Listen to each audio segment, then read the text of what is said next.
हरफ रंजिश पे कोई बात भी हो सकती है, ऐन मुमकिन है मुलाकात भी हो सकती है। किसी ने कैसे खजाने में रख लिया मुझे, उठाकर अगले जमाने में रख लिया मुझे।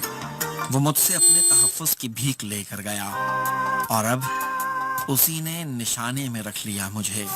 मैं खेल हार चुका हूँ तेरी शराकत में कि तूने मात के खाने में रख लिया मुझे।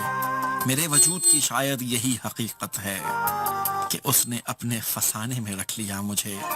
शजर से बिछड़ा हुआ बरगे शाख हूँ फैसल, हवा ने अपने घराने में रख लिया मुझे।